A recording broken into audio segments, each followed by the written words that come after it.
Producer's Room, a streaming web series featuring the creators behind the hit songs of today's music industry. Songwriters, music producers, and artists discuss their creative process as well as examining current issues and technologies in today's rapidly changing music business. Your host is producer, songwriter, and educator Dave Tuff. Welcome to the Producer's Room.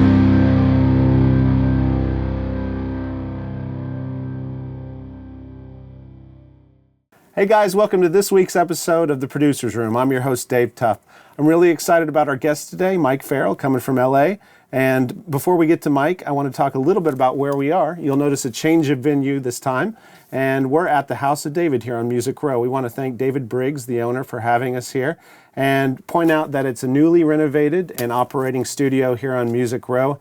In fact, I'm looking at this cool API board and nice tape machines here, and it's probably one of the only existing high-quality analog studios here on Music Row. So we'll get more into the history in further episodes of the House of David, but once again, we want to thank the House of David for having us. And so happy to have Michael Farrell here from Los Angeles. So you are our first guest from Los Angeles here on the Producer's Room, and I want to read to our audience a little bit about your background so they can kind of learn about what you're doing right now. Of course, right now you're touring through town with Sarah McLachlan. Or you guys are actually in Knoxville, yes, correct? We're in Knoxville. And are you the musical director for Sarah on this particular tour? Or no, keyboards? I'm not. Okay. No, I'm not. I'm just a keyboardist, and I play some guitar and a little bit of trumpet. Wow. And, multi-instrumental, right? Multi-instrumentalist. That's right. Let me read a little bit about the people that you've worked with, because to me, you're kind of a quintessential Renaissance musician. You've been a film composer, you've been a songwriter, a producer, a musical director, arranger, touring instrumentalist as a keyboardist, and like you said, other instruments, and session player.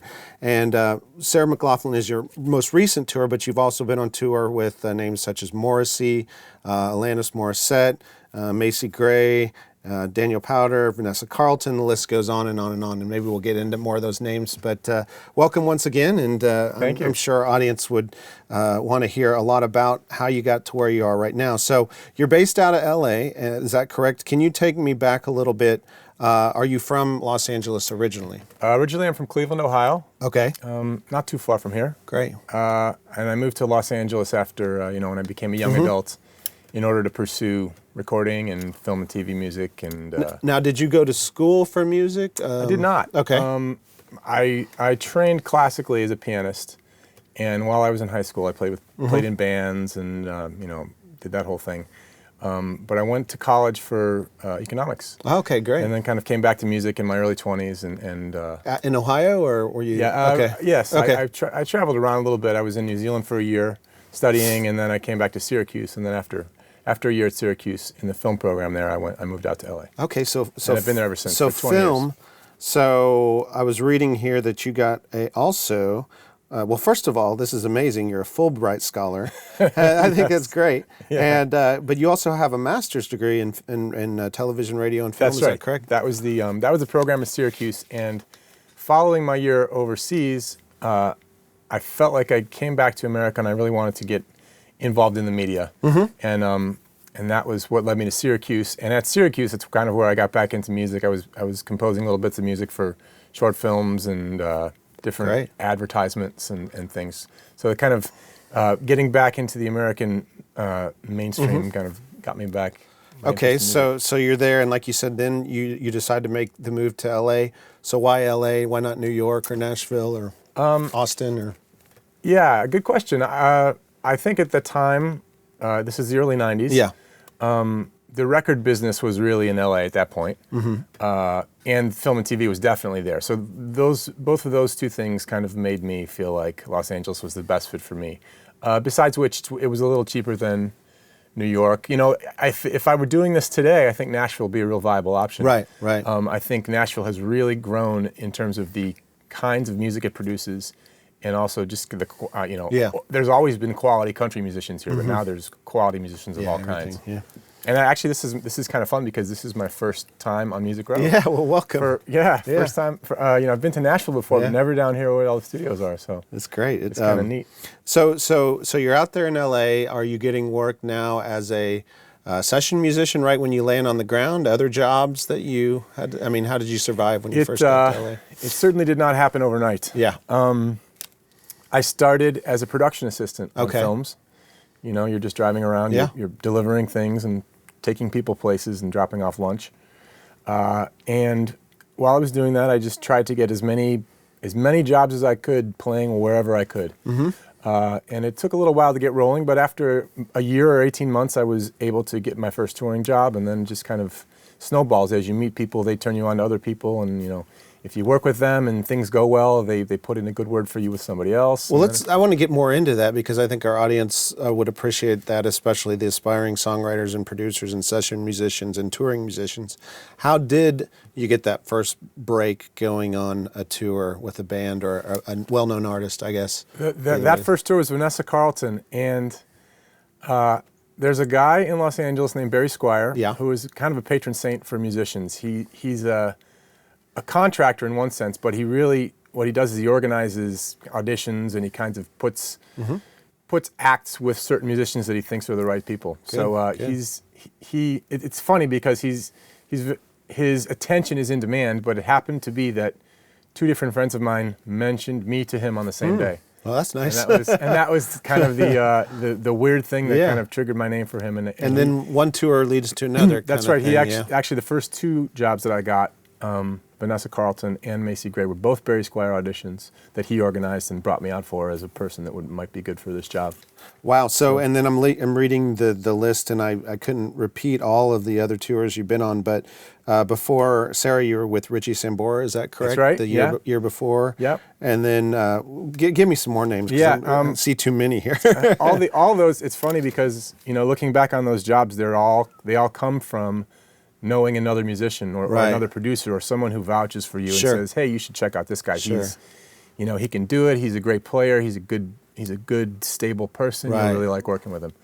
So previous to Sarah McLachlan, Richie was I did live dates with Richie last year in Australia and Europe and Asia, and that was great. Did you play guitar on that one too? Or? No. Okay, I didn't know. I'm an amateur when it comes to that was piano and B3. And actually, last year, Orianthi started playing with Richie. Oh, yeah. The Australian guitar. So they've got the guitar covered between the two of them. Wow, that's great. And playing with Richie is a real gas. He's a musical force, and I think maybe he doesn't always get the credit he deserves for being such a big part of Bon Jovi. Sure. I mean, he co-wrote most of the big hits. Big hits. And he sang a lot. You know, his backing vocals were a big part of that sound. Yeah. So.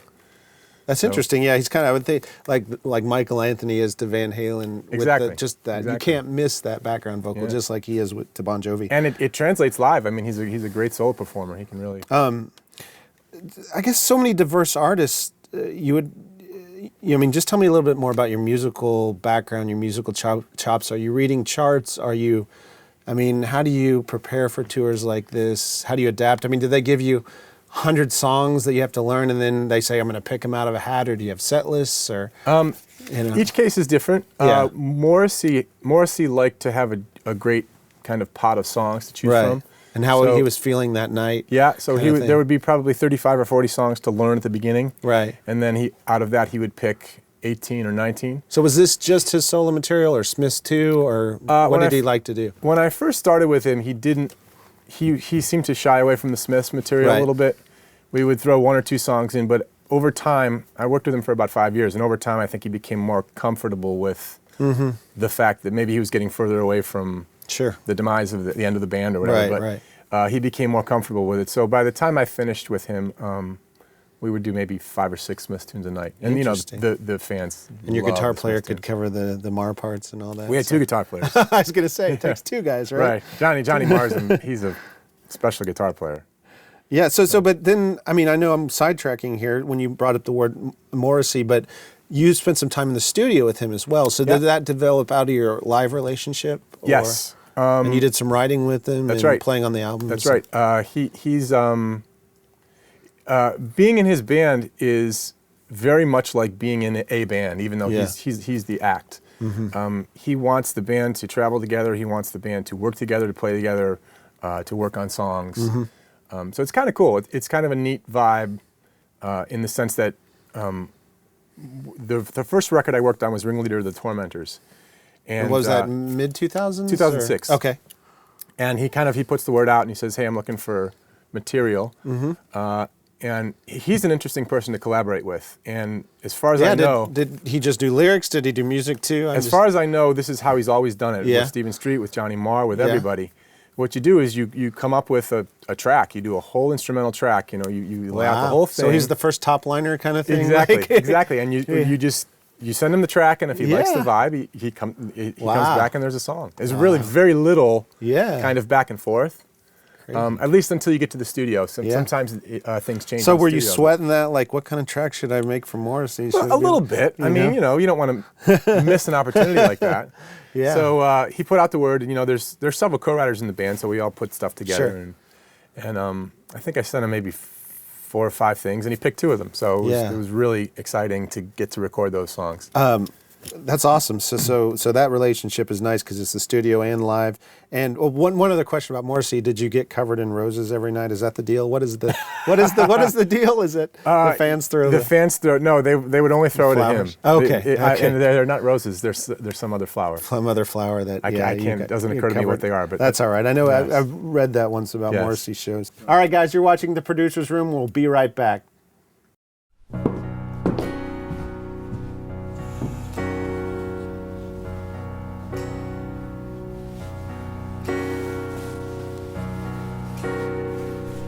What would a degree from Belmont University mean to you? I'm so proud of you, darling. Maybe it's time you found out. Thanks, Dad.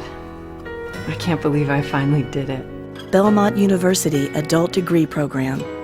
Finish what you started.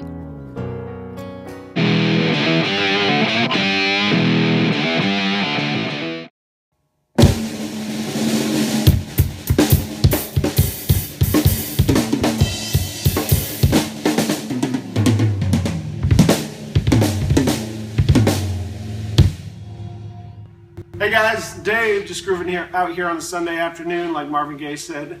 And today's tune on Dave's Waves really grooves hard. It's called Let's Dance by another David Bowie. And once again, we appreciate you guys watching every episode of Dave's Waves where we talk about the instrumentation and production of the song. Anyway, Let's Dance is a 1983 mega hit co-produced by Nile Rodgers. And we'll talk about it now. Hope you guys dig it. Welcome to this episode of Dave's Waves where we're going to talk about Let's Dance by David Bowie, co-produced by Nile Rodgers. And before anything, let's go ahead and listen to it, and then we'll start talking about it.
All right, we'll stop it there. So many things to already talk about on this song.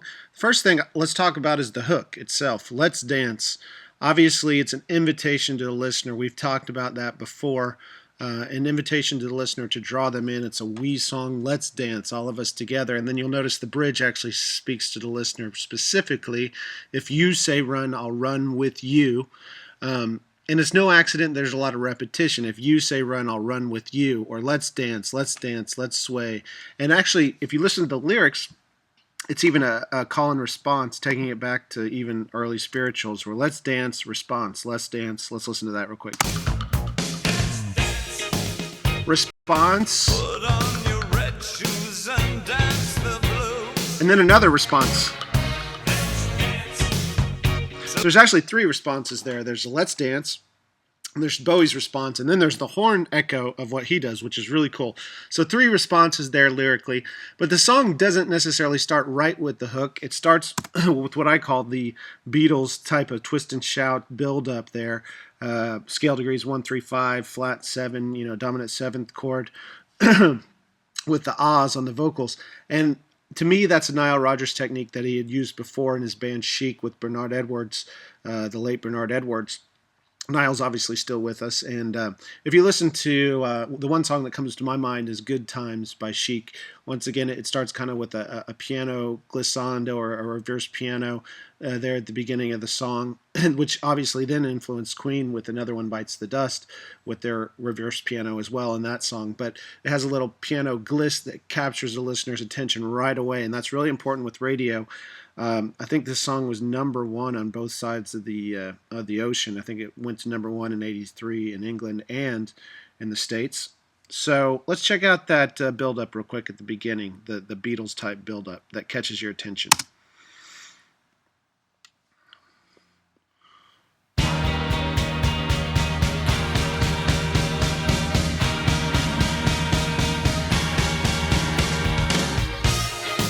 So right there, already the listener's drawn in, and then Niall gets him right into the groove. So let's talk about the groove for a minute, because the groove is such an essential part of this song.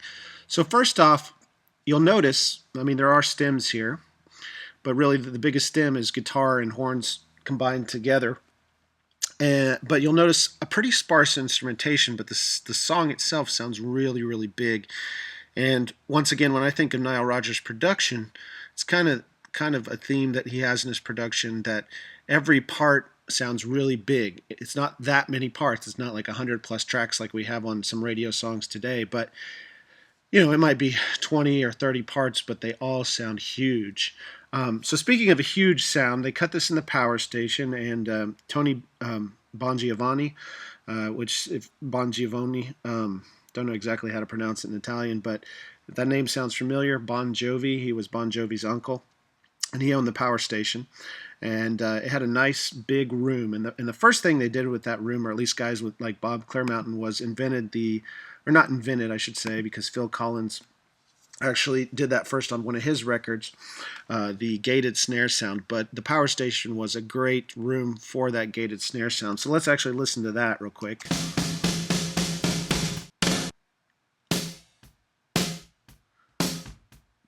So the range of the gate doesn't close all the way, but you'll notice it takes the room verb and it just gates that reverb from the room mics off. So we still get the attack and the bigness of the snare. And we got some delay on it there, some stereo delays, which is also a theme of this song.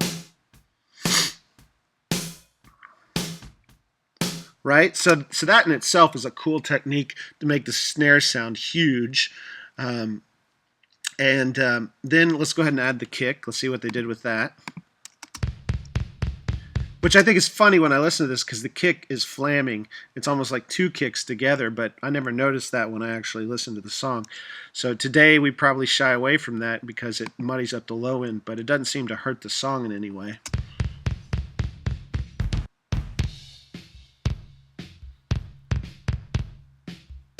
I don't think that's a slap. I think it's actually 2 kicks hitting, which is interesting. I'm just curious why they did that, but let's go ahead and add in the snare. Cymbals. Kind of gives it that top end.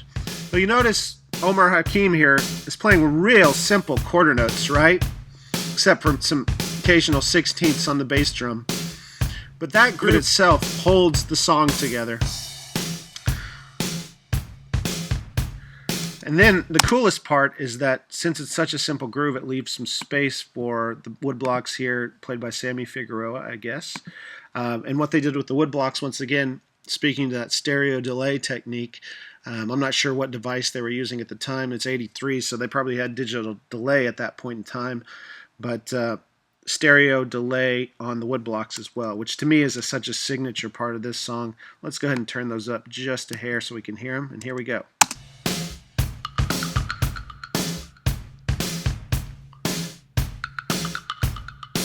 So they're kept kind of mono-ish at the very beginning, and then it goes wider as they play that part. It goes wider stereo, wider and wider, which is really cool in itself. So that groove is the basis of the song. Now, from what I've read on this particular song, Carmine Rojas played the bass, and when he first approached the bass part, he was going pretty busy, like a Jocko, type of record, and Niall kind of reined him back and said, "Hey, man, it's not your record; it's David's record," which is a good attribute for a producer to have, is to realize when a part is too busy and it doesn't contribute. So him and Niall sat down supposedly and kind of worked out this bass line. The cool thing about the bass line I want you to notice, and it's something that Chic did as well, and David Bowie, is doubled the bass line with a synth. In fact, let's go ahead and listen to the bass line itself for a moment.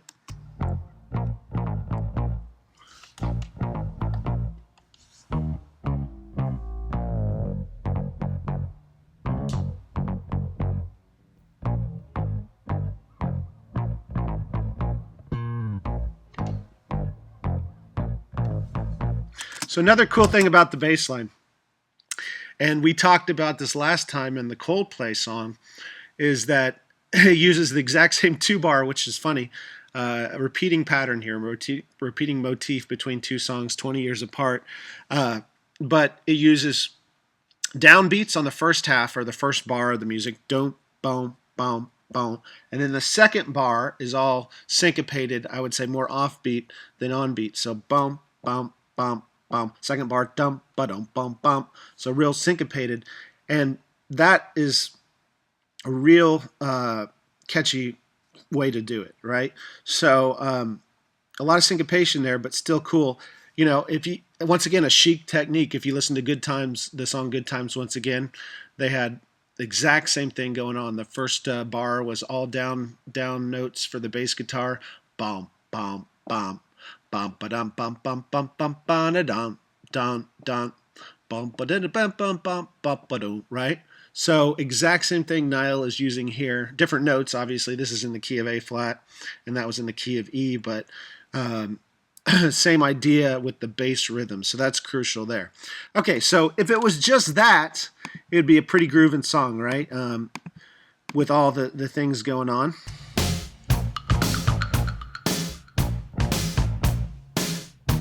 So everything except for the wood block is pretty dead and dry, so you get that contrast between wet and dry already just in the rhythm section. Another thing about this song which is interesting, it's all acoustic instruments, right? Real players, but they're all processed to make them sound kind of artificial, which is probably a 1983 thing, all the digital effects that came on board around 1983, and also the CD was invented in 1983 by Sony, or CD format. So we're in a digital world here, but over-processed, or at least processed acoustic instruments that start to sound almost like MIDI instruments, because MIDI came the year before in 1982. All right, so let's go ahead and check out the guitar and horn parts. And like I said, the horns are kind of an echo in themselves. I'll go ahead and leave all these instruments in, turn down the wood blocks just a hair. We'll turn up the horns. The guitar didn't come in till later, and we'll talk about that here in a second.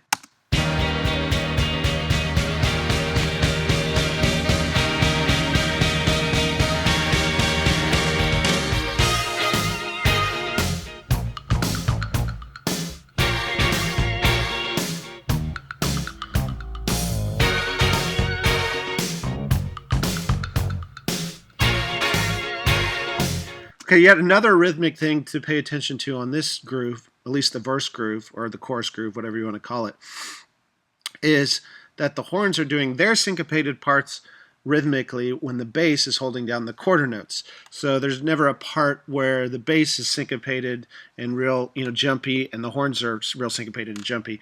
Every time the horns play their part, they're under, once again, the quarter note bass line, and then it leaves space there for the bass line to do its funkiness in those little holes.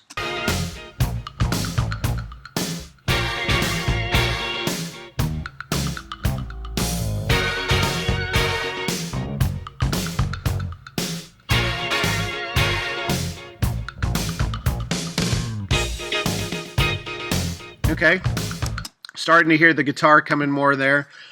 So that's Stevie Ray Vaughan, and you all know Stevie Ray Vaughan from blues, but the story is that David Bowie saw him at a jazz festival and in 1982 and took a mental note and said, this guy might be good to contribute to a track. And what I've read is Niall was a little wary of him being on the track, but it really seemed to work out at the end because it was kind of a blues rock thing against a dance format. So one of David's goals for this particular record, I think, when he first started out with Niall, is to incorporate several different genres, and I think they were effective there because it's kind of rock, it's kind of blues, and it's definitely dance.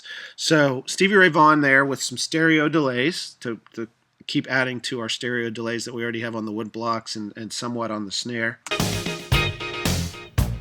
Obviously a time delay.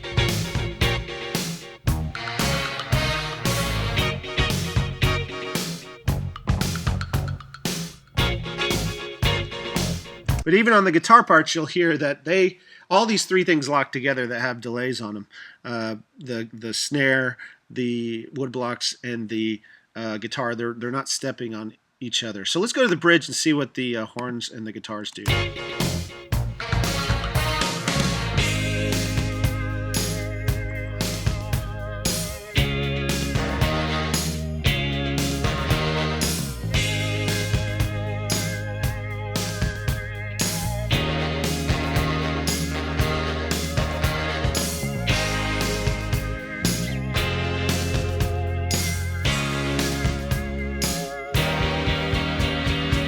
We got our twist and shout build up again.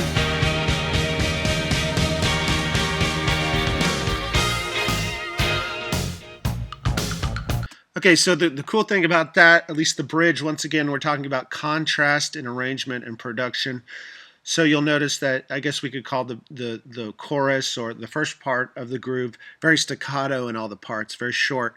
And then we go more legato on the second half, the bridge, or the B section, where all the instruments are a little longer in their parts. And then the interesting thing is the snare drum takes up the syncopation with more delay on it in the bridge. Everything's legato, snare drum has the delay on it now. I think we have some organ in there, some light organ as well. And later on we got some solo action. Let's see, where are we? I gotta find it, but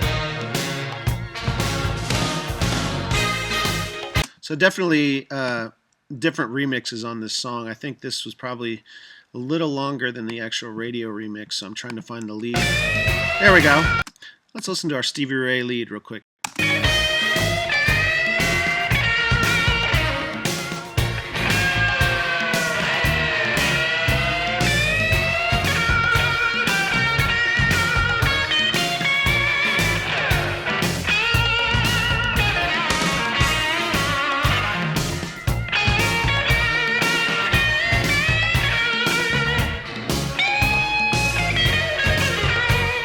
So what I find fascinating about the lead is really for the first 8 bars, he's really just playing one note, kind of like an Albert King kind of approach, but he owns that one note, which once again speaks to something not being so busy, but filling it up. And if you listen to just the guitar part itself, once again, listen how much the guitar just fills that up by itself.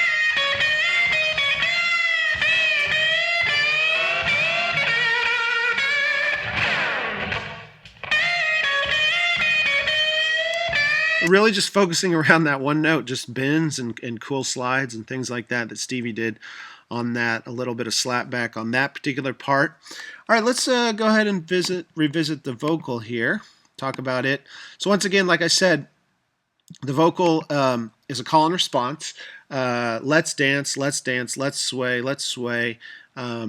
Several call and responses there, inviting the listener in, and if you say run on the bridge, talking directly to the listener. But let's listen to the actual processing of the vocal.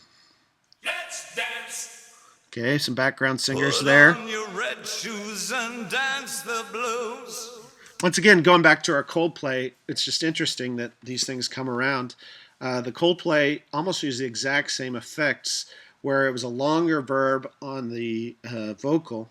So to me, this is the longest verb in the song itself on the vocal. So we have verb and delay on the vocal, David's lead vocal here. Let's see, I'm on grid, aren't I? Yeah, there we go. Go ahead and slip it and get right there. Let's dance to the song they're playing on the radio. Let's sway while color lights up your face.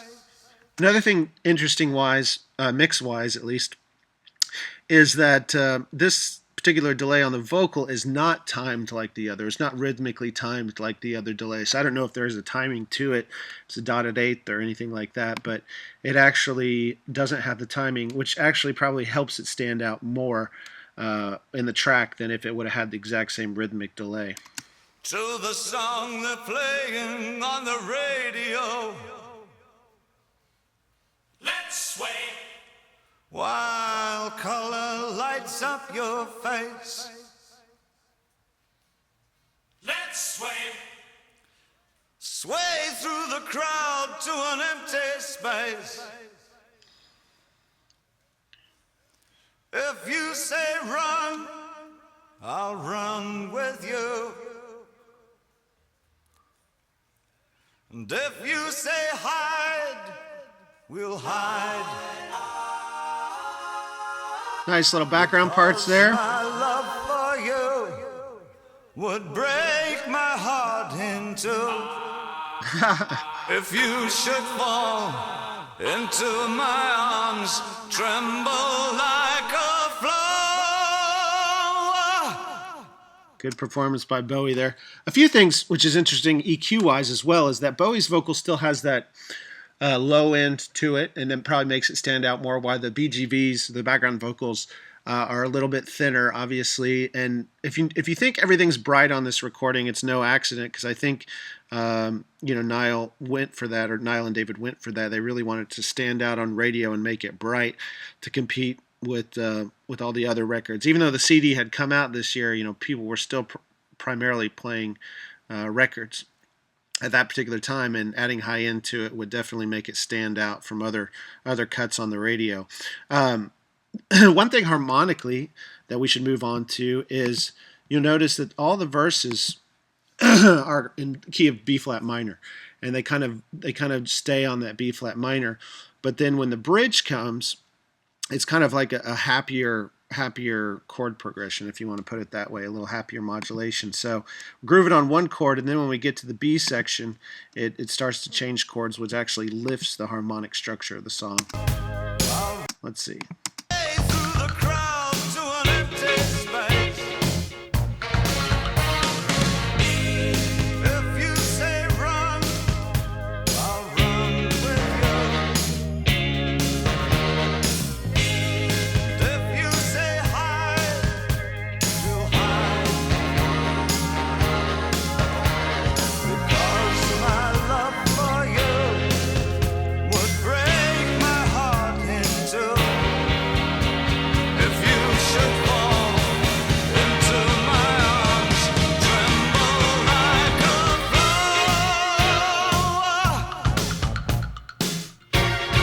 Another thing that I find fascinating, well, a couple other things, is that if it was a hit today, we'd probably start with the build-up and go right into the chorus. But they gave it 8 bars to groove there, and that was probably a sign of the radio format at that particular time, that they gave it a little bit of space to groove. But nowadays it would go right from the ah to let's dance, because I think the listener's attention span even today has gotten a little bit shorter.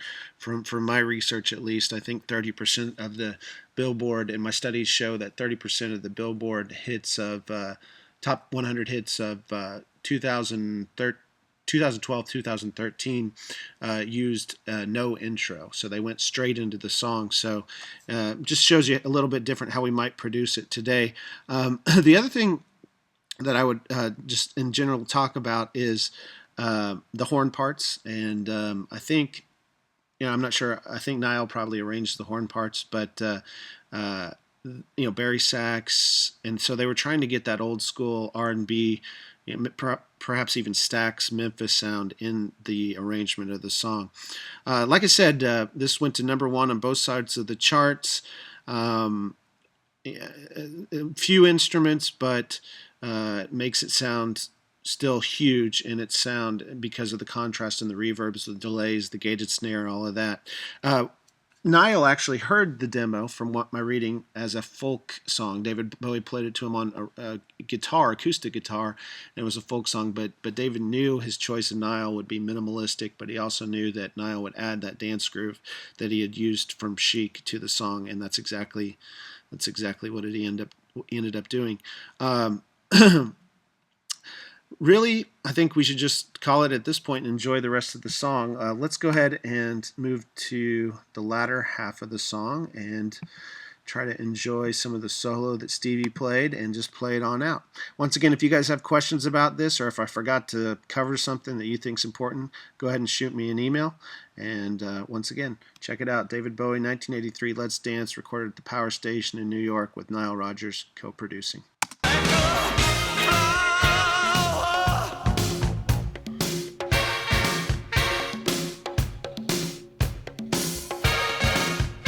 Little breakdown there, no bass, right?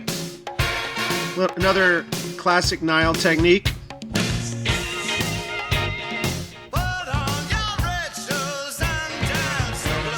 Some melodic variation there.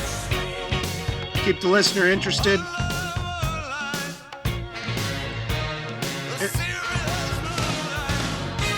You'll also notice that David doesn't have any harmony with his voice, which I find interesting. No harmonies with David.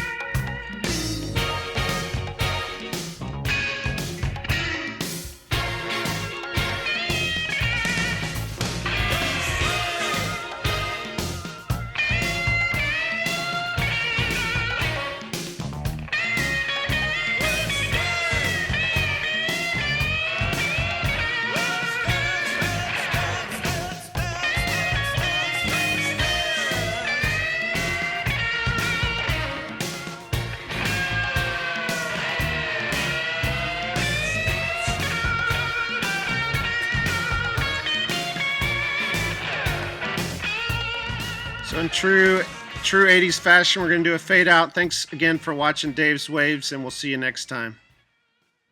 Hey guys, welcome back to the Producer's Room. Once again, our guest today is Mike Farrell, and we were just talking about Morrissey and the studio and writing tracks and then playing with the band and then some flowers or something like that. But you were also speaking a little bit earlier about Macy Gray, and you wrote with her as well. Is that correct? And will.i.am was producing? Is that? That's right.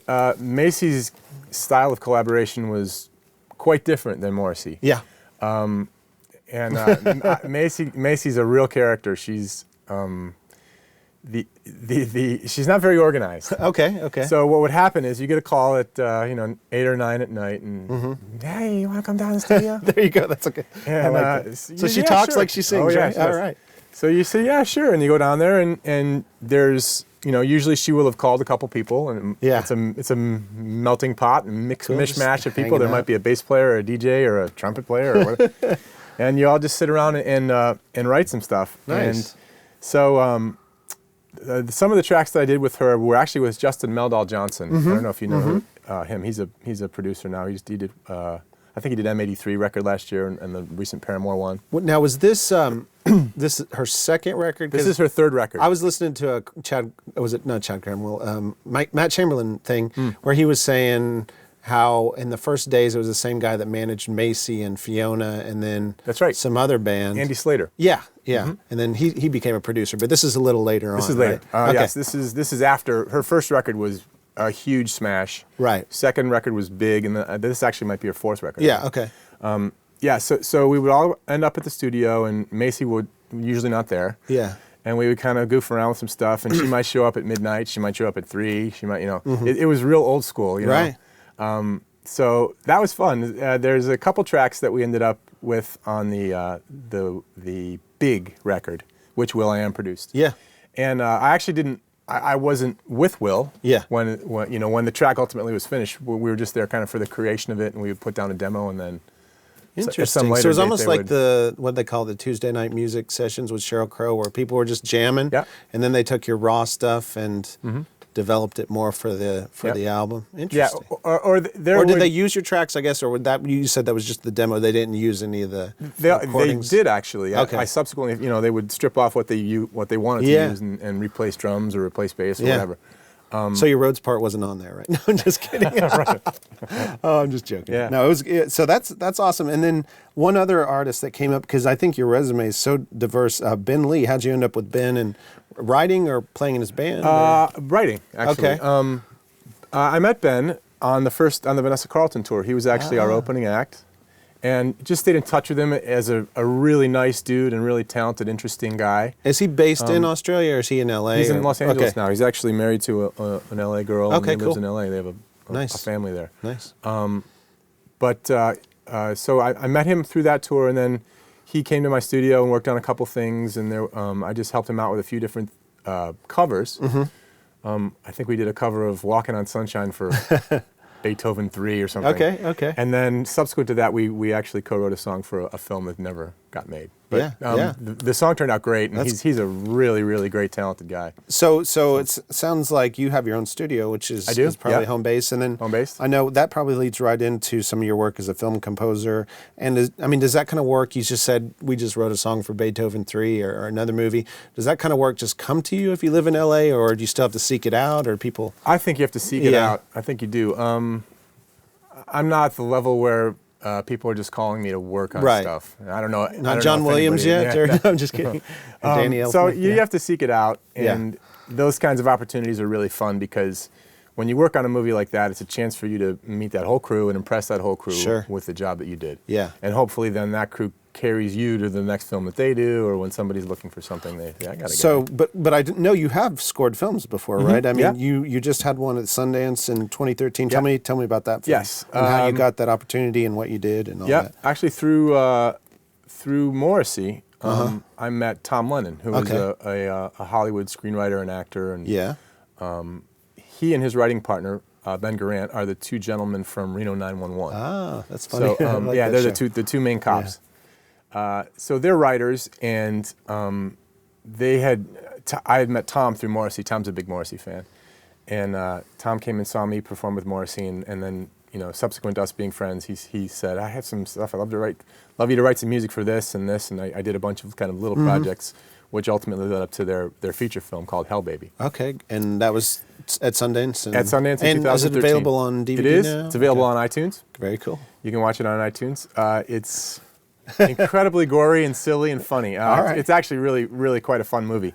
Keegan-Michael Key is in it, and Rob Corddry and Leslie Bibb. Wow. And Tom and Ben also. So And I want to get into a little bit later on in this episode. We're going to talk about some of your composition and how you approach the Right. creative process. And so tell me a little bit about the creative scene in LA nowadays. I was out there in the early 90s or mid 90s. And what I noticed is, it seemed like there was a bunch of guys, in their rooms playing their keyboards with their computers. But I don't know. I just never felt a sense of community. Maybe your experience has been different. As far as what's happening in the session world out there, film, TV world. Obviously, there's still gigs because you seem to be doing a lot of them. Touring gigs and studio gigs. So just tell me about how it is in 2015 out there. yeah, there's definitely been some hits taken for sure. Right. I think the kind of the middle level of studios has disappeared. All those studios have gone out of business because of the advent of the home studio. Sure. And there certainly still is a lot of what you said, some one person in his garage. Yeah, and that's nice of your Dr. Luke, Right. but it just seems like, for the common person that wants to get in a room, there are still opportunities there where you can sit in a room and play with someone else Absolutely. live. but- And there's a core group of musicians that still do that. Right. And there's a core group of studios that still does that. Okay. And that's really satisfying. yeah. I don't know. I feel like it doesn't represent a large commercial impact. Right. But there are people that are still doing it and making great music. And we were actually talking about earlier, I know this is a little bit more of a tangent too, but how the video game industry and scoring has gotten really big out there where it's almost superseded the film scoring and having more of a budget because there's more income. Yep. And so that's interesting as There's well.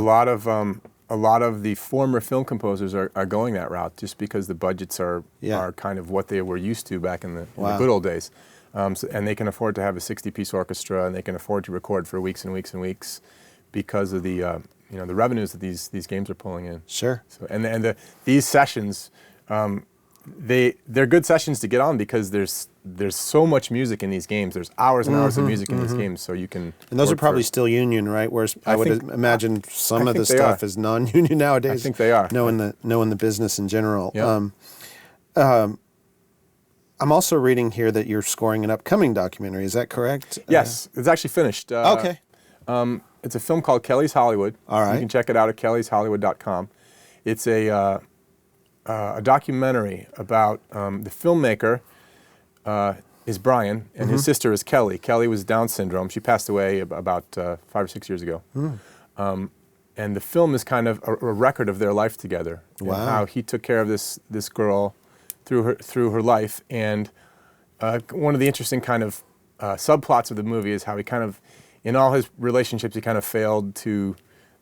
Those relationships ultimately failed, and maybe it was kind of because of Kelly. Wow. So it's a pretty cool documentary, and we got both Brian and I are friends with Lenka, the Australian recording artist, and we were able to. She and I wrote an end credit song for that, which turned out really great. I'm really happy I'm with. excited about that. That's so kellyshollywood.com, you said? kellyshollywood.com. It's not out in. I think he's looking for distribution, but Okay. it's played at some film festivals already. So you're working on that now, but I guess the question comes down to, especially for the aspiring, like I said, performers and producers, is you're wearing all these hats. Is that hard to juggle all those things as far as going from a road tour, for instance, with Sarah, coming back to town, scoring a movie, then writing songs with a famous artist? I mean, how do you balance all that? How do you know where to put all your time? Yeah, I feel like the market kind of lets you know. Okay. I mean, you get home and sometimes you're confronted with a blank calendar. Yeah. So you just go out to the studio and start working, or make calls or whatever. And when I feel like versatility is something that's really important to my career. Right. And that's what allows me to move on from, okay, I'm done touring now. I got to do something else. If it were only touring that I could do, then I might have to wait, I don't know, months or who knows.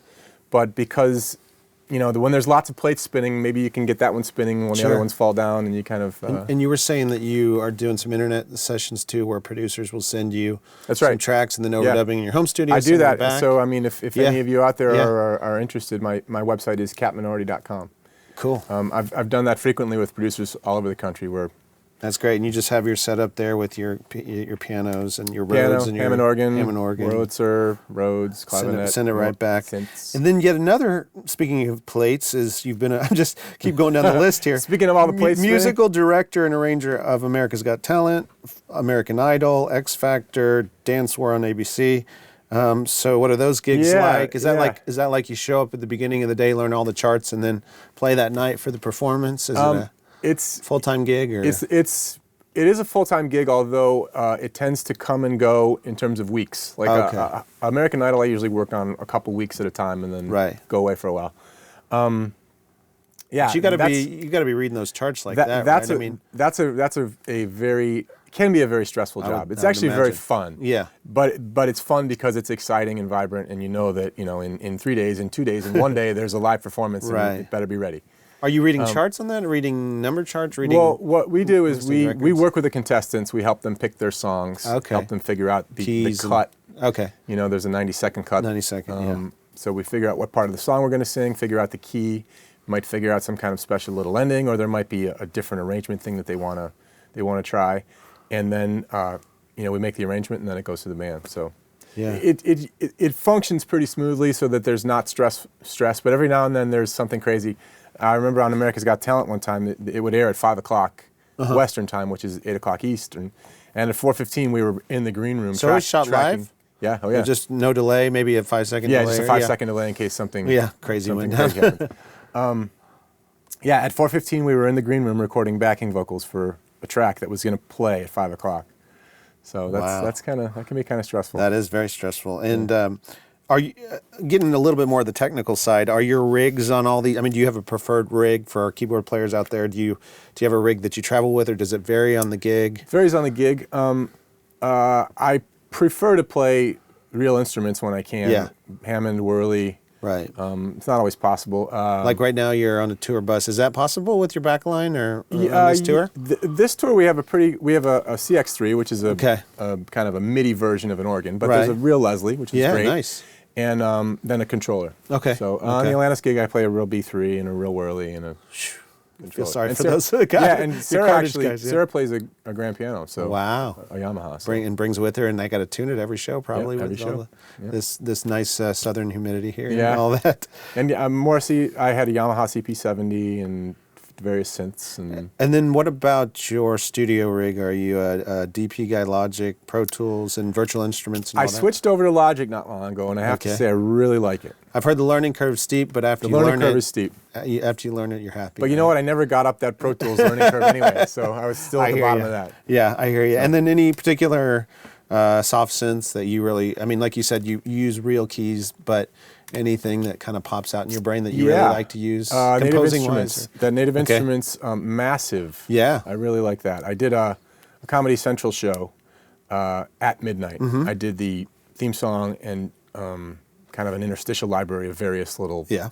5-second cues, and that was a lot of massive from Wow. Native Instruments, which is really great kind of dancey, funky Yeah. synth sounds. And you can still tweak some of the what am I trying to think? The parameters, yeah. Attack, decay, sustain, release. I mean, it's the synth, yeah. Yep. That's very cool. Hey guys, we're going to take a quick break, but when we get back, Michael's going to go in the studio and play some keyboards and show us some of his creative and compositional techniques. We'll see you in a minute. I have a gift of playing music. That's what I got. I was pretty much afraid of everything. Afraid of the world, afraid of speaking. Music was the voice I didn't have.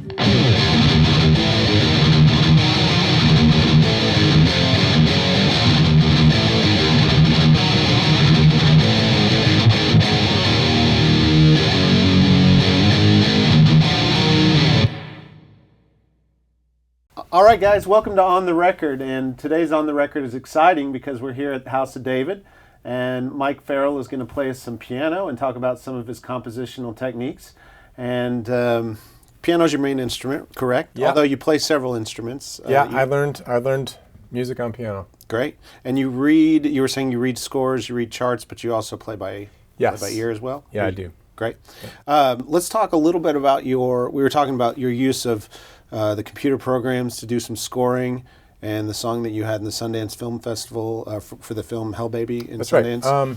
So Hell Baby was written by Tom Lennon and Ben Garant, and the story is it's an Exorcist spoof. Okay. So Hell Baby is the baby that is born. This woman gets pregnant, and it seems as if everything is peachy and hunky dory, but it turns out that it's a Hell Baby. Wow. So it's a spoof of The Exorcist.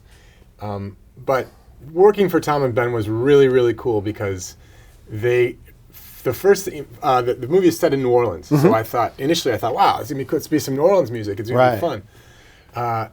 And so we sat down to talk about it, and they went, no. The composer does not get the joke. So my job was to score it as if it were an actual horror movie, which is really horror fun. movie. Yeah. So I mean, they're making these kinds of ridiculous improvisations, but the composer's doing all this kind of really tense and creepy kind of music. It was really fun. Well, Really before fun we to play the track, were you given any direction other than you're going to play it serious? Do they want anything for the main theme? Right. Generally they let me run, but specifically for this is the opening of the movie, and it's kind of there are shots of New Orleans, post hurricane, and it's kind of run down, and it's meant to convey a little bit of doom. So they specifically gave me the Tubular Bells reference. Okay. The Mike Oldfield track, Yeah. which was ultimately used, I think, in Halloween. Halloween, or yeah. Maybe, I'm not sure which horror One of movie. those horror movies, yeah. But then on top of that, you have a Hell Baby. It's a baby. So I was trying to incorporate some music box type thing. Interesting. Wow. So I ended up with like a 3/4 kind of feel. It's real simple, but it's kind of weird. Yeah. There's something wrong with it, right? Right. And then as you go through the opening credits and it starts to build, and you end the opening credits on the house where this all is going to take. It's kind of building to this epic thing. Then I went to more, based on that original idea, I went to the more of a motion thing with it, which is more like Tubular Bells. Yeah. Well, let's listen to the recording and then we'll talk more about it. How about I'll that? kind of talk you through what the picture's doing while we're going. Sure.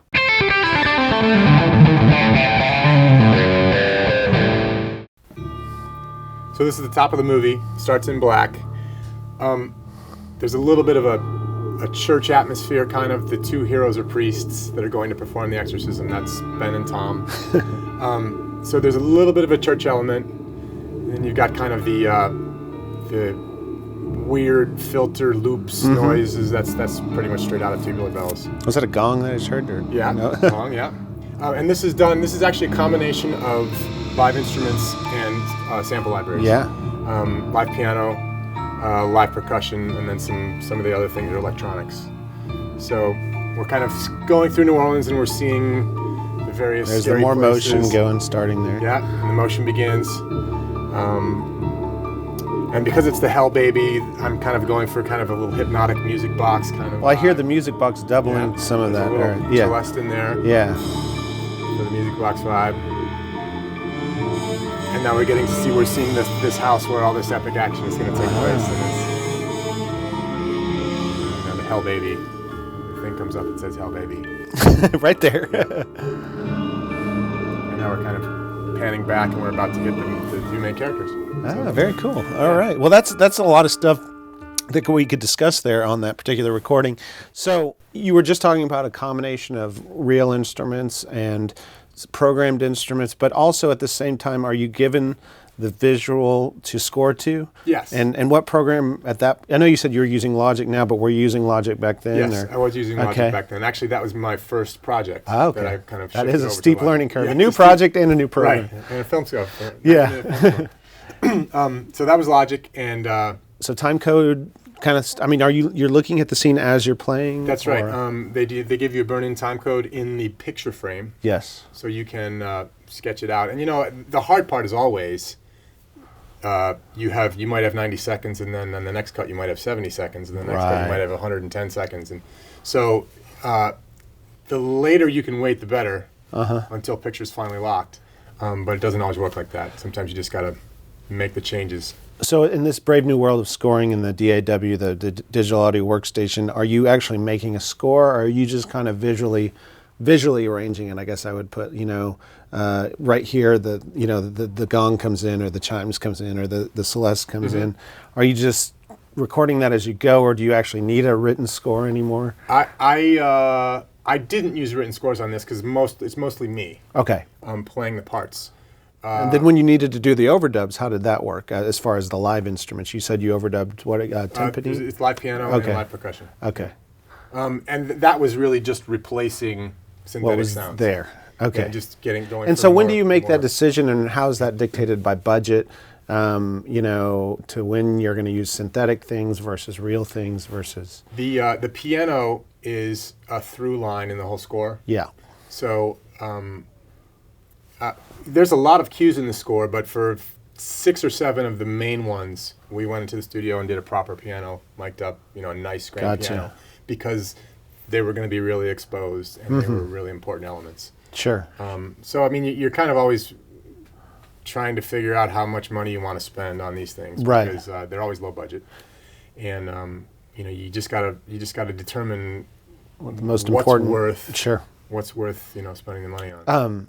So how much, and I know we're talking business, and I want to get back to some of the parts, but how much time are you given creatively to come up with this from the start and finish it off for the movie? I mean, in this case. The working arrangement with these guys is absolutely the most desirable, because they are they tell you what they want, and then they go leave you to it, and then they come back to you. And this was actually, I did a lot of this score on tour with Alanis Morissette. I did a lot of the mock-ups.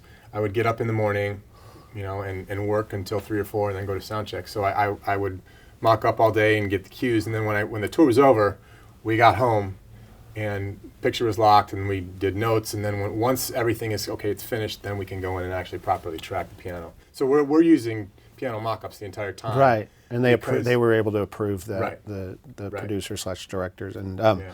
so, but as far as, I know a lot of these film scores, we were talking earlier, kind of rushed because it's the last thing. I mean, or the creative process, you just have a set amount of time to do it in. So that's probably not the norm, right? That's as right. far as That's that exactly much right. freedom. That's not the norm. That's the Yeah. optimal situation.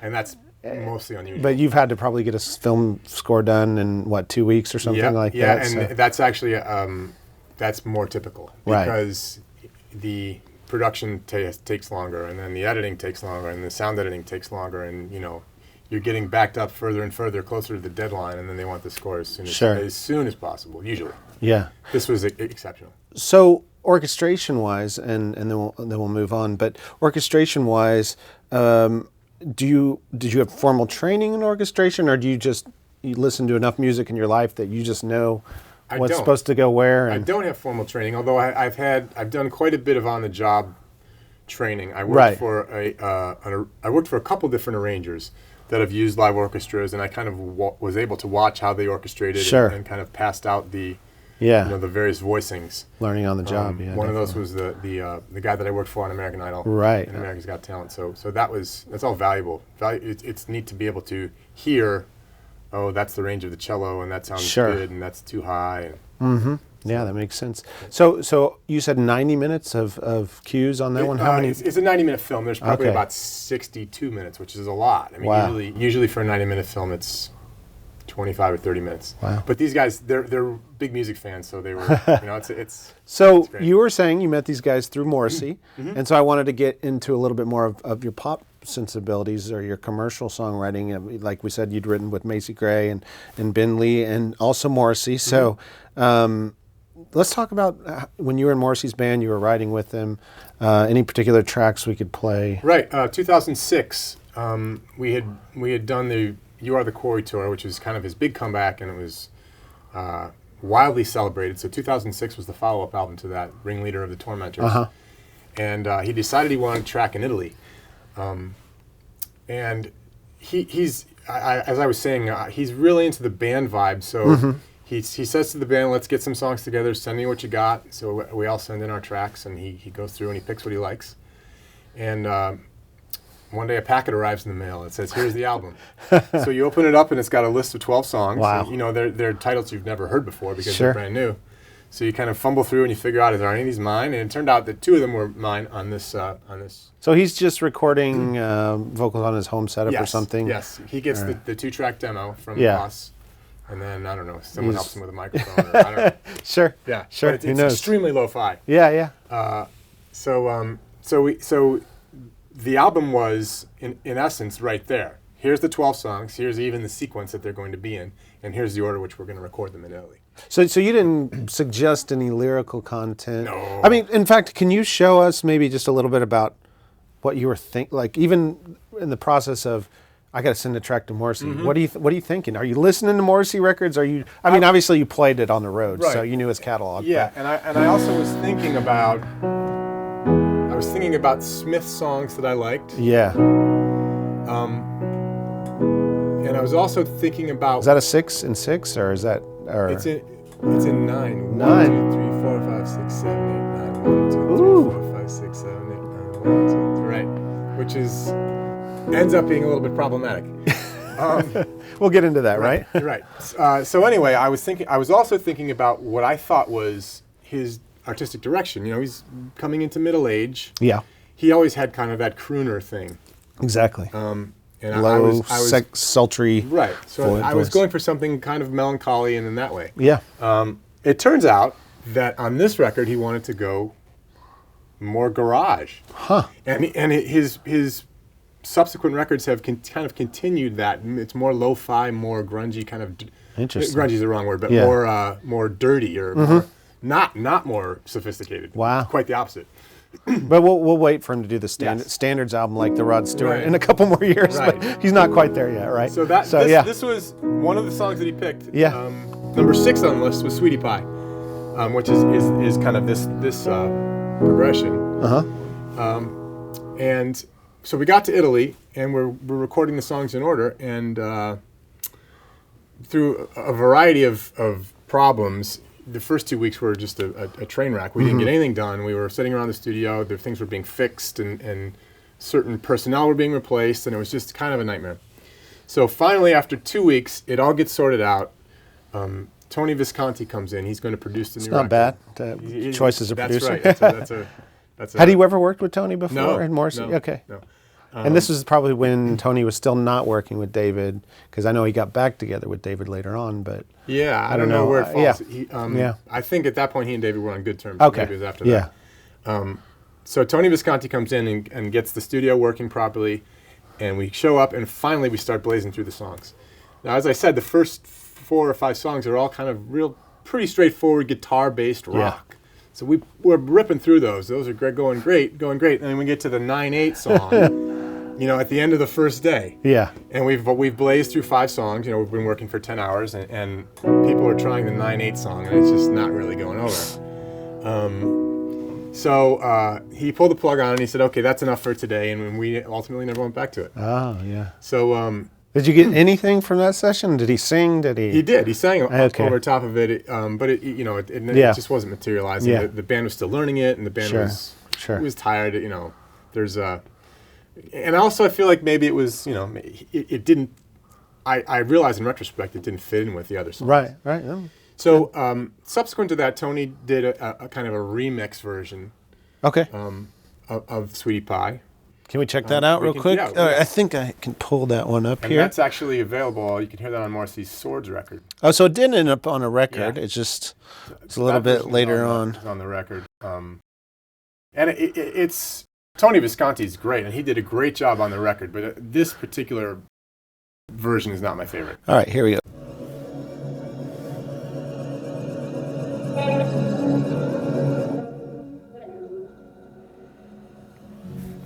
It already sounds kind of weird. It's an interesting production approach. Yeah. And I think Tony did what Morrissey wanted him to do, which was to go way away from that kind of crooner sophisticated thing and make it, throw it in the blender. Yeah. Is he singing yet? There we go. Some flanger and some... Yeah, even on the vocal, the vocal's all swimming. Garbled. Yeah.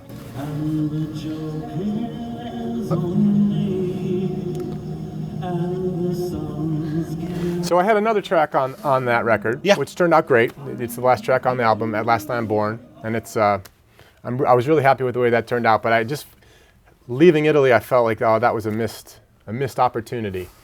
So I went back to the demo that he sent, and I peeled off his vocal off the demo, and I reconstructed it with a little more of kind of what I felt was like the original intent. Can we listen to that one? Yeah. And, all right. Final Master, is that? Yeah. Okay. And let's go WAV file or AIF file because Lord knows we can. Yes, quality is important.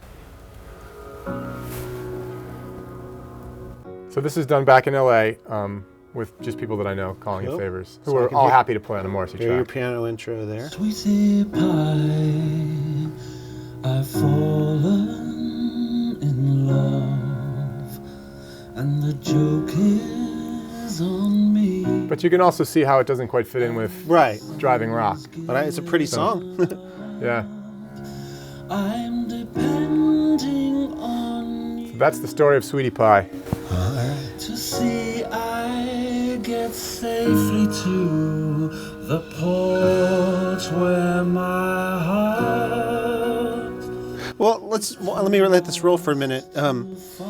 Even on the approach to this song, did you write it like verse chorus, like the track? Did you imagine it as a verse chorus, or it actually starts out with the hook, kind of, right? Yeah. With Sweetie Pie. Yeah. Did you? I mean, how do you even know You what he's don't going to know. write? In fact, Right to it.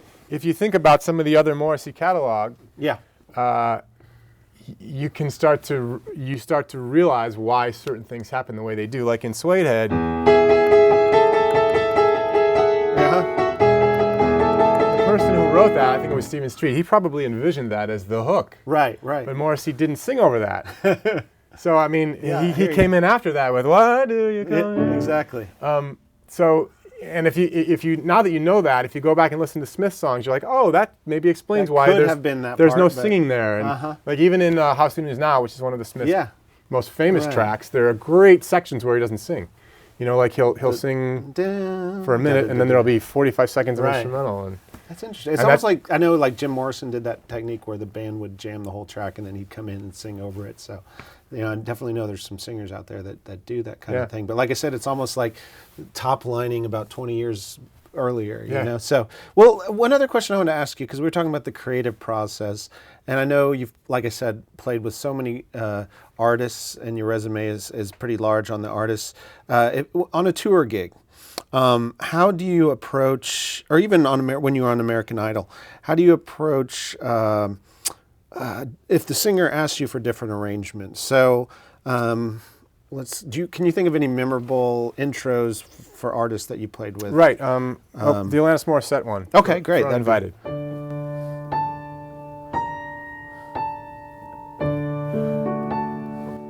Great. So that's very recognizable at the beginning of an intro. But let's say, you know, the artist doesn't want to do the record anymore. Right. They want to do something. They want to take it to the next level. Or even when you're on American Idol, you know, you might have to shorten these Yep. these sig parts or these, I'm just trying to think of an instance. Let's say Alanis wants to take that more, more today, like more industrial, more even maybe perhaps dubstep, like a.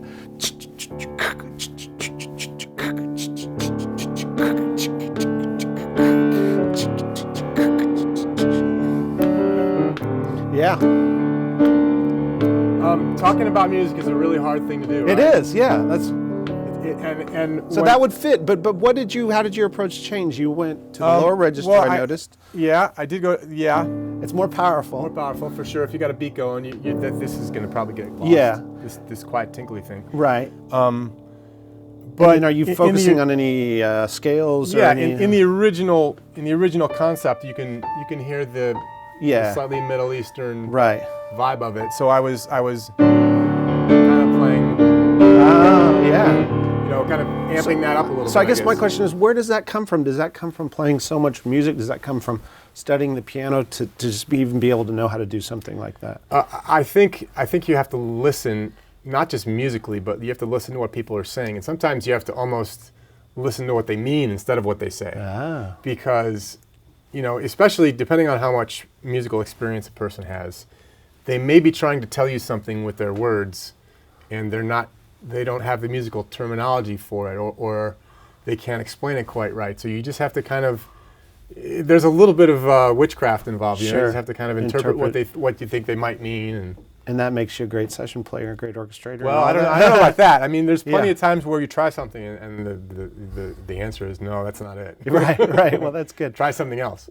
Well, But that's a good practice to get into, is to come up with an idea and then come up with another idea right away, and then come up with another idea right away. Throw And those out, yeah. Even if you're just mutating it slightly, Right. you're leading somewhere else, and you're trying new things, and you're giving the producer options. Great. Which is really important, because you don't want to kind of get caught into your one thing that you do over and over again. Cool.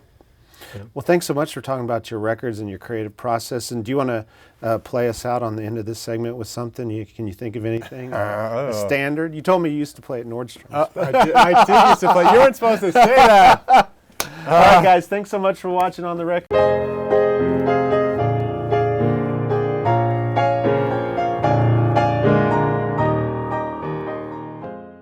Welcome back to our last segment, which is called 5 on the Fly. We're back here with Mike Farrell again from Los Angeles. Thanks again for joining us, Mike. Thanks for having me. And like I said, I'm going to surprise you with this section. We do this with all our guests. We Okay. call it 5 on the Fly.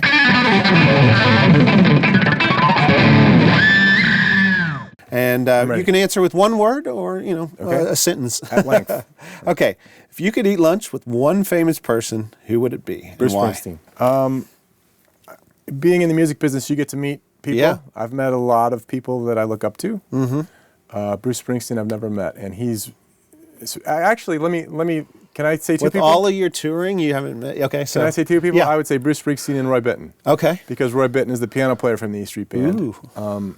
And that's what got me into being a rock pianist. Wow. Was born to run specifically his piano playing and Bruce's record. And I've always been a huge fan of Bruce Springsteen. Even though musicians out there, I know it's not very cool. Bruce Springsteen is my guy, and I'll back him. Can we even hear the piano on Born to Run? There's so many instruments, but if you listen... Right, not specifically the track Born to Run, but the album Born to Run. Okay, yes. awesome. Well, that's great. That's a great answer. And then that kind of draws me into my next question. Desert Island album. Would that also be Born to Run or not? Or Well, no, you can name I'll two or say three. something different. Maybe you get stranded yes. with a ship with a record collection. I'll I don't know, say Stevie Wonder Talking Book. Oh, nice. Keith Jarrett Cologne concerts. Those are two that pop into my head. Born to Run for sure. And you can look past the with Keith. I'm just kidding. There's a moaning into the microphone. No, he's a genius. I'll give you that. Yeah. And so, is there a common thread between all those? I mean, obviously, Talking Book, the writing, there's a and piano the piano thread, I guess. Yeah, I can feel that. So, next question: in the history of the world, which was the greatest empire and why?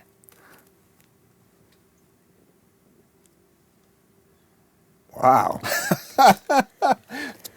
I told you we cut you off guard. I guess I gotta say America. America, yeah, that's true. I don't know. Post 76, That's sarcastically done, but I like that. I like that. Yeah. We got some freedom, and just watching a documentary on Thomas Edison the other night, and it's interesting how our country really represents the creative spirit, and speaking to music and creativity, and look at our intellectual property laws too. It's like we're one of the only countries that, we started the whole movement of protecting, intellectual property. That's right, and the concept of musicians being wealthy is really only kind of recent, right? It's true. I mean, and it's a result of that, I think. Yeah, I agree. Gershwin in Berlin, and when those people were able to copyright their material, all of a sudden it had value. Yeah. And whereas Beethoven, Bach, Mozart, they were all living at the behest of some donor who would throw. And we them may be back crumbs. there. Who knows? With Indiegogo and that's right. with all those sponsorships. Okay. Have you ever drawn on an inebriated person? Yes, I have. You have? I was gonna say no, but what did you write? I think I drew some dirty word Oh my gosh! Okay. on my cousin's forehead. Yeah. Okay, and the last question, we've asked this a couple times: the Beatles or the Stones? Wow, that's a tough one. If And why? I had to pick, I'd say the Beatles. Okay. But I do love both. Tell me why you love both, because I think this is good for our Well, viewers. they're very much of a Yeah. Opposite sides of the coin kind of thing. I love the Beatles songwriting. I think it's timeless, and I think anyone can play a Beatles song, even just on a guitar or a piano, and you can hear the majesty, the majesty of the lyrics and the melody. Yeah. I agree. It could work in any style. It could work in jazz. It could work in Latin. The melodic content carries through. Right. It's strong. Right. Yeah. The Stones are probably not as strong songwriters. Yeah. But they're so soaked with vibe and Yeah. attitude and kind of the spirit of rock and roll. So Exactly. I mean, that's a lame way of saying I like both. But if I had to pick, I'd pick the Beatles. Very cool. All right. So you're off the hook now. That was our 5 on the fly. I have That was fun. few more questions for Mike, and then we'll let you go back to you got to go to Knoxville, but then back to LA eventually. Yep. You've worked with, I guess my question revolves around what it means to be an artist. You worked with so many artists, and you've probably also worked with demo singers too in your compositional world. What truly makes an artist? How do you define what an artist is in the commercial music world? Because you've been around a lot of them. I mean, probably more than any other person you've been around. I look at it, 20, 30 artists. What makes I don't want to say a famous person. I want to say what makes an artist, a true artist. Right. I feel like I've been around both. I feel like I've been around famous people, right, and artists, and then some people that were both. Both. Yeah. It's very personal. I think it means something different to each artist, but there's some conviction or true north that allows them to see through all kind of the static that can exist in these kinds of environments. And it allows them to go to that and say, this is not negotiable. This is what I want. This is how it should sound. So they have a vision in their mind of what they want. For sure, yeah. And a vision that exists, I think, outside of factors that try to get at it. That You know what you I have mean? to have that strength to Yeah. to stand your ground. And Yep. yeah. Yeah, Morrissey is. He is such a compelling artist, and he has had so many opportunities to do the commercial thing or do the thing that will make you money, and he always goes the other way. Nice. He always says, "That's not what I want to do. I want to do this." With the track, But that he has longevity, and Yeah. maybe being true to yourself breeds that yeah, longevity. I think that's why. Yeah. I mean, he's never chased. Yeah. He's never chased the Yeah. what's popular. And the track that we listened to, Sweetie Pie, is a good example of Cool. that. I want to check that out here and just. What album was that off of again? Sweetie Pie, well, Sweetie Pie we was talked on about Ringleader it, of the Tormentors. Okay, Yeah. thank you. Yeah. And so the last question is more of a business question, especially for, once again, aspiring musicians and producers and songwriters. So it's a two-part question. What do you see as the key business challenges, and what do you see as the key business opportunities for the future of the music industry, or in the future of the music industry? Let's take it in a 10-year window. Like, how do you, if everything went the way you'd want it, what specific opportunities do you see? What specific challenges do you see? I kind of feel like the answer is to both of those is the same thing. It's the incredible speed with which technology is developing. Right. I think your level of success will be determined by how fast you can adapt to the new normal, and be aware that even that is going to continue to change.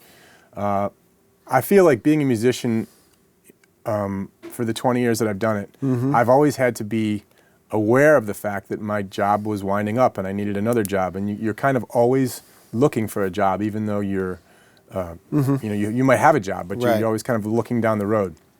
And I really feel like as a musician and an artist, you need to keep your eye on the future.